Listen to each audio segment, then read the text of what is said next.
యోగా వ్యాయామం కాదని అది మన శరీరాన్ని మనస్సును ఆరోగ్యంగా ఉంచే ఒక సాధనమని ఒంగోలు ఎంపీ మాగుంట శ్రీనివాసరెడ్డి అన్నారు. అంతర్జాతీయ యోగా దినోత్సవాన్ని పురస్కరించుకొని శనివారం ఒంగోలులోని మినీ స్టేడియంలో నిర్వహించిన ఈ కార్యక్రమంలో ఆయన ముఖ్య అతిథిగా పాల్గొన్నారు. ఇంకా ప్రకాశం జిల్లా కలెక్టర్ ఏ తమీం అన్సారియా, ఒంగోలు ఎమ్మెల్యే దామచర్ల జనార్దన్, ఒంగోలు మేయర్ గంగాడ సుజాతలు పాల్గొన్నారు. ఈ కార్యక్రమంలో దాదాపు 6,000 మంది విద్యార్థులు, ప్రజలు పాల్గొని యోగాసనాలు వేశారు. ఎంపీ మాగుంట శ్రీనివాసరెడ్డి దూరదర్శన్తో మాట్లాడుతూ రాష్ట్ర వ్యాప్తంగా నేడు యోగా కార్యక్రమాలు ఉత్సాహంగా సాగాయని, ఎన్నో రికార్డులు సాధించడం జరిగిందన్నారు. దీనిని భవిష్యత్తు తరాలకు అందించే బాధ్యత మనదే అన్నారు.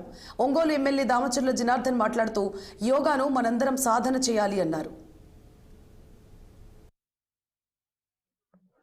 11వ అంతర్జాతీయ యోగా దినోత్సవం అనేది 10 సంవత్సరాల క్రితం మన ప్రధానమంత్రి గారు నరేంద్ర మోడీ గారు ఇంటర్నేషనల్ గా ఒక రికగ్నిషన్ తీసుకొచ్చి యోగాని కూడా ప్రపంచంలో నలుమూలల్లో ఈ యోగా ప్రక్రియ కూడా జరపాలని వారి కోరికతో అడిగిన తర్వాత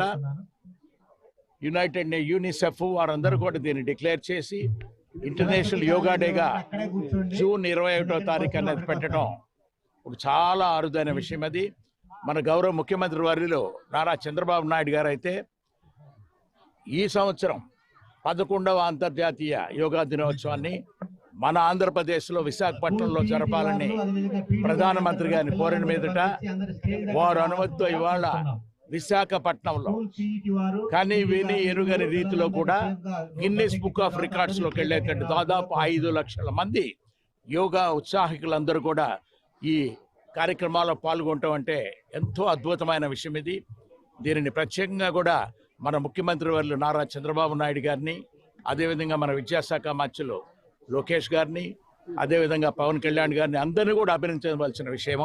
ముఖ్యంగా 3,17,000 మందితోటి ఒకే చోట గిన్నిస్ రికార్డు తోటి ఈరోజు వైజాగ్లో మన ప్రధానమంత్రి మోడీ గారి సమక్షంలో ఈరోజు జరగటం చాలా సంతోషమైన విషయం.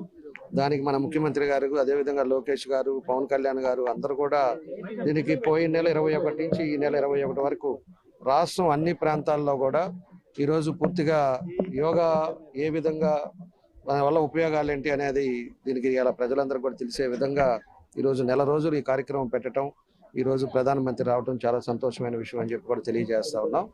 కాబట్టి దీనికి దగ్గర 2 కోట్ల మంది పైన